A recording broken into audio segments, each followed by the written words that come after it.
오늘 우리가 주신 하나님의 말씀 신명기 11장 1절에서 12절 말씀입니다. 신명기 11장 1절에서 12절 말씀입니다. 우리 한 목소리로 읽도록 하겠습니다. 너희 하나님 여호와를 사랑하고 그분의 요구사항, 그분의 규례, 그분의 법도, 그분의 명령을 항상 지키라. 너희 하나님 여호와의 훈련을 보고 경험한 사람들은 너희 자손이 아니라 너희였음을 기억하라. 그분의 위엄과 그분의 강한 손과 그분의 쭉 뻗친 팔과 그분이 베푸신 기적들과 이집트 왕 바로와 그 온 나라에 행하신 일들과 여호와께서 이집트 군대와 그 말들과 전차들에 행하신 일, 곧 그들이 너희를 쫓아왔을 때 그분이 홍해를 어떻게 가르셨는지, 그리고 여호와께서 그들을 오늘에 이르기까지 멸망시키신 일을 기억하라. 너희 자녀들은 너희가 이곳에 도착할 때까지 여호와께서 너희를 위해 광야에서 하셨던 일과 그분이 루벤 사람 엘리압의 아들들인 다단과 아비람에게 하신 일과 땅이 온 이스라엘 앞에서 입을 열어 그들과 그 식구들과 그 장막들과 그들에게 속한 모든 살아있는 것을 삼켜버린 일을 알지 못한다. 오직 여호와께서 하신 이 모든 엄청난 일들을 본 것은 너희다. 그러므로 내가 오늘 너희에게 주는 모든 명령들을 지키라. 그러면 너희가 힘을 얻어 요단강을 건너가 얻게 될 그 땅으로 들어가 차지할 것이며 여호와께서 너희 조상들에게 맹세해 그들과 그들 자손들에게 주겠다고 하신 그 젖과 꿀이 흐르는 땅에서 오래도록 살 수 있을 것이다. 너희가 들어가 빼앗을 그 땅은 너희가 나온 이집트 땅, 곧 너희가 채소밭에서 씨를 뿌리고 발로 물을 대했던 땅과는 다르다. 너희가 요단강을 건너 차지하게 될 그 땅은 하늘에서 내리는 비를 머금는 산들과 골짜기들의 땅이다. 너희 하나님 여호와께서 돌보시는 땅이다. 너희 하나님 여호와의 눈이 한 해가 시작할 때부터 끝날 무렵까지 그 땅 위에 있다. 아멘. 하나님의 돌보심이 필요한 땅, 하나님의 돌보심이 필요한 땅이라는 제목 가지고 함께 하는 말씀을 나누겠습니다. 하나님께서 이스라엘 백성들에게 요구하신 것, 하나님께서 정말 많은 백성들에게 또 많은 계명과 말씀들을 주셨는데 그것을 하나로 압축하면 하나님을 전인격적으로 사랑하라는 거죠. 성경에 참 많은 내용들이 기록되어져 있고 또 오늘 본문 말씀을 보면 하나님께서 이스라엘 백성들에게 수많은 요구사항, 그들에게 주었던 규례, 법도 그 말씀의 중심에는 하나님을 전인격적으로 사랑하라고 하는 그분의 마음이 담겨져 있다고 할 수 있습니다. 그래서 율법사가 예수님께 가장 큰 계명이 뭐냐고 물어봤을 때 예수님께서 너의 마음과 생명과 힘과 능력과 온 열정을 다해서 주 너희 하나님을 사랑해라. 이것이 첫째 되는 계명이다라고 말씀했던 거예요. 그러니까 성경에 나와 있는 수많은 말씀들, 계명들, 명령들은 하나님이 우리를 향해서 당신을 사랑하길 원하시는 그 메시지가 흐르고 있다는 사실을 우리가 깨달을 필요가 있습니다. 여러분, 수많은 하나님의 명령의 말씀들 우리가 대할 때 때로는 부담이 될 때가 있거든요. 어떻게 이렇게 살지? 어떻게 저렇게 살 수가 있을까? 그래서 우리는 내가 살지 못하는 그런 삶을 살고 있는 사람들을 보면 대단하다고 믿음이 있다라고 이야기를 하고 또 그들은 자신이 그러한 삶을 산 것에 대해서 또 간증하기도 합니다. 여러분, 성경에 기록되는 수많은 말씀들, 특별히 여러 명령들의 말씀들, 그 말씀 속에 흐르고 있는 당신을 향한 우리의 사랑을 원하시는 그 하나님의 말씀을 대하기에 앞서서 그리고 전 인격을 다해서 당신을 사랑하라고 요구하시는 그 하나님의 요구에 앞서서 그분이 우리를 모든 것을 다해서 사랑했다라는 그 사실을 알게 되면 우리도 역시 그분을 전인격적으로 사랑할 수가 있어요. 다시 말하면 전인격적으로 사랑하라고 요구하신 하나님께서 먼저 저와 여러분들을 위해서 아낌없이 다 내어주시는 사랑을 하셨다라는 것을 우리가 알게 될 때 기꺼이 우리도 모든 것을 다해서 하나님을 사랑할 수 있게 된다는 겁니다. 근데 우리가 그 사실을 모르게 되면 일방적으로 어떤 절대적인 힘을 가지고 있는 그분이 우리에게 강요하고 또 요구하는 조금은 부당해 보이는 강자가 약자에게 요구하는 그런 부당함, 요구로 우리가 느껴질 수 있어요. 그런데 모든 것 가지신 하나님께서 먼저 저와 여러분들을 전인격을 다해서 사랑했다라는 사실을 알게 되면 우리가 하나님을 그렇게 사랑하는 사람으로 살아갈 수 있다라는 거죠. 그래서 여러분 이사야 43장 21절 4321 외우기도 쉽죠. 그 말씀을 보면 하나님께서 이사야 선지자를 통해서 우리에게 이렇게 이야기를 해요. 이 백성은 내가 나를 위해서 지었다. 왜? 나의 찬송을 부르도록 하기 위해서. 즉 그 말은 무슨 말이냐면요. 하나님이 우리들 향해서 내가 너희들 창조한 이유가 있어. 두 가지라는 거예요. 첫째는 나를 위해서 창조했어. 그리고 나를 예배하도록. 근데 여러분 우리가 이 마음 속에 담겨져 있는 이 말씀 속에 담겨져 있는 하나님의 마음을 조금 더 풀어보면요.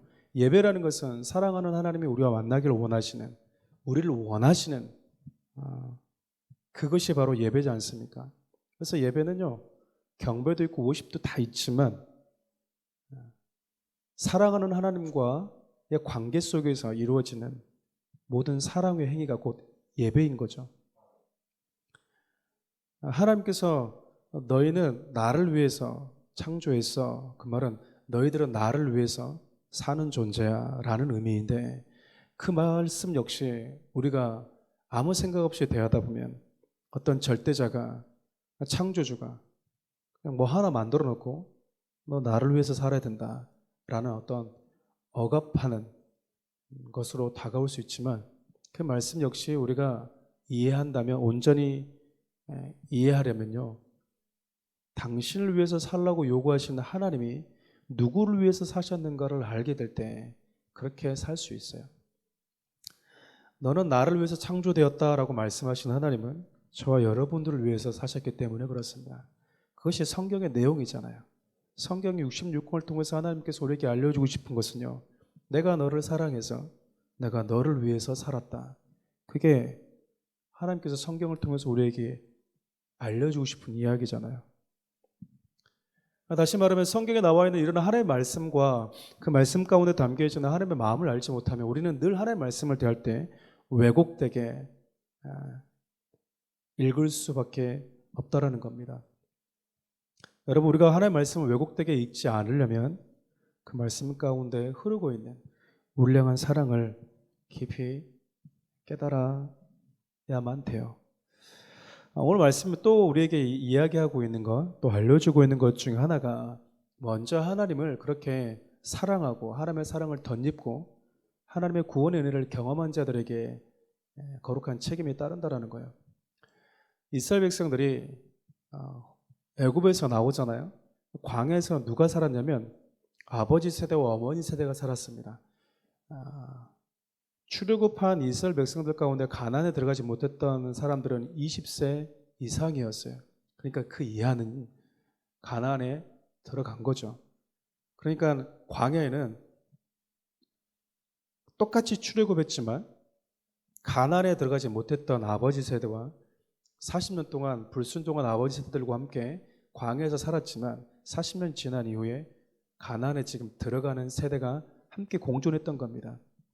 그런데 이 아버지 세대들이 40년 동안 다 죽었을 때 20세 이하의 이 자녀 세대들이 40년 동안 시간이 지나면서 또 자녀들 낳았지 않겠어요? 그러니까 광야 1세대, 즉 출애굽한 이후에 그 아버지 자녀 세대들이 낳았던 광야 1세대는 출애굽에서 무슨 일이 벌어졌는지 알지 못했어요. 하나님께서 이스라엘 백성들, 당신의 할아버지, 아버지들을 구원해내기 위해서 10가지 재앙을 행하셨던 것. 홍해에서 애국 군대를 매장시켜버린, 그리고 애국 군대가 매장된 그곳을 하나님께서 그 바다를 말리시고 당신의 할아버지, 아버지 세대를 지나오게 하셨다라는 것은 부모 세대들을 통해서 들었을 뿐이지 실질적으로 경험하지는 못했습니다. 실질적으로 아버지 세대들과 함께 애굽을 지나오고 홍해를 건넜던 그 세대, 그 출애굽 2세대라고 할까요? 그 세대는 자신들이 광야에서 아무것도 경험하지 못한 채 태어난 자신의 자녀 세대들에게 하나님을 알려줘야 돼요. 지금 하나님께서 그걸 요구하고 계시는 거예요. 너희들이 가나안에 들어가서 살게 될 때 너희들이 보았던 거, 너희들이 보았지 않냐?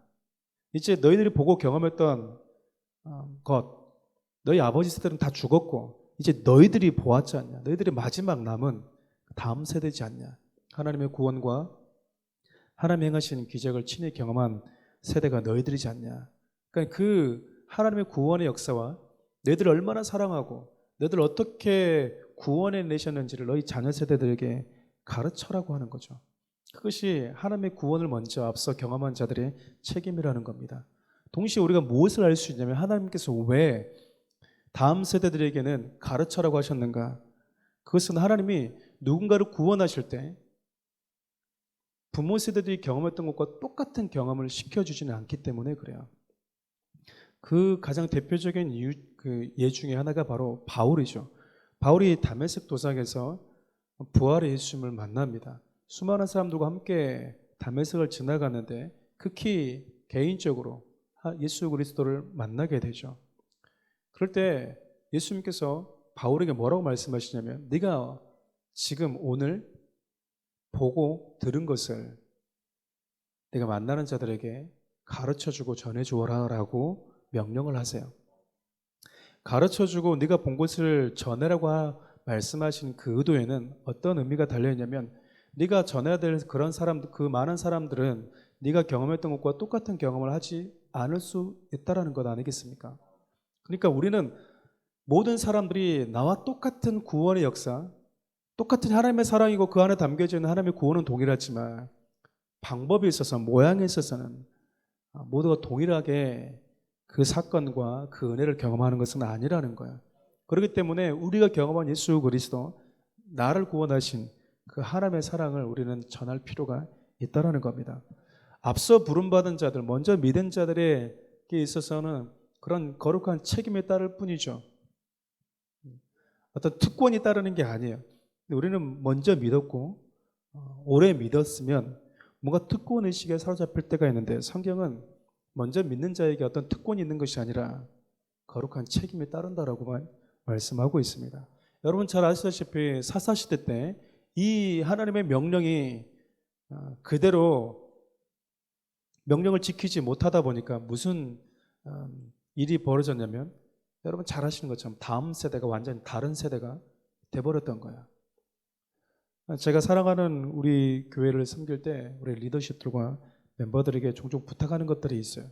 그것이 무엇이냐면 우리 할머니, 우리 아버지 세대들, 우리 어머니 세대들이 지켜왔던 거룩한 신앙의 유산들이 있어요.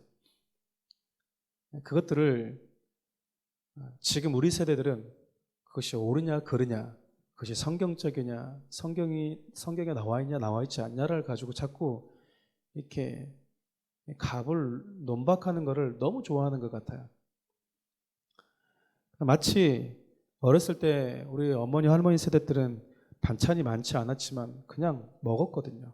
또 건강했죠. 근데 우리는 수많은 진수성찬을 앞에 놔두고 이것이 무슨 성분을 가지고 있는지 분석하는데 너무 골몰하고 있다는 거예요. 실질적으로 먹지는 못하고 있는 거죠. 전에 비해서 훨씬 더 진수성찬을 눈앞에 두고도 먹지 않게 되면 우리 이전에 간장 안에 밥 말아 먹었던 실질적으로 먹는 분들에 비해서 건강도에서는 약할 수 있어요.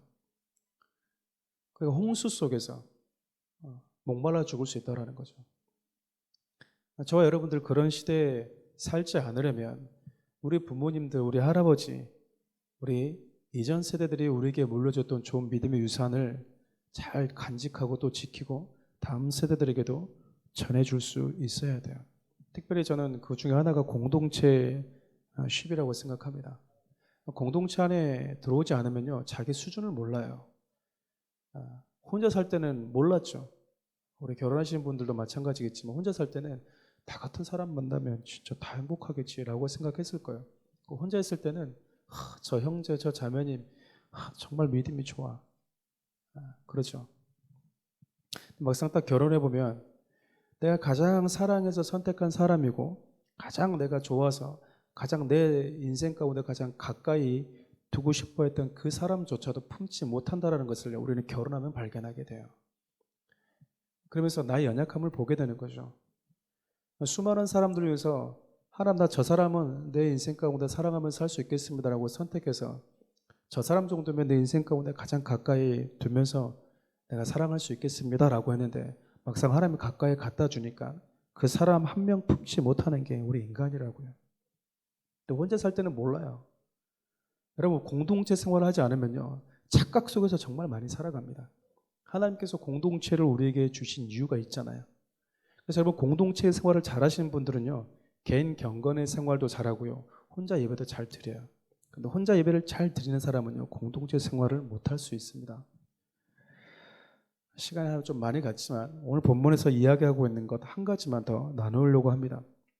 하나님께서 이스라엘 백성들에게 요구했던 거, 하나님을 사랑하라는 거, 하나님을 사랑하기 위해서는 하나님이 먼저 우리를 사랑하셨다는 것을 말씀을 통해서 발견해야 된다고 했죠. 그리고 먼저 하나님의 구원을 경험한 사람들, 그 앞서서 하나님의 역사를 경험한 사람들은 반드시 다음 세대들에게 내가 만난, 내가 경험한 예수 그리스도를 반드시 가르쳐 줘야 돼요. 그리고 하나님께서 이들에게 주시는 약속의 땅에서 살게 될 때 하나님이 당부하는 것이 있습니다. 우리가 가나안 땅에 대해서 조금 잘못된 선입견을 많이들 가지고 있어요. 그 중에 하나가 무엇이냐면 가나안은 무조건 좋은 땅이다. 여러분, 가나안 땅이 좋을까요? 애굽 땅이 좋을까요? 좋은 곳으로 따지면요, 애굽 땅이 훨씬 더 좋습니다.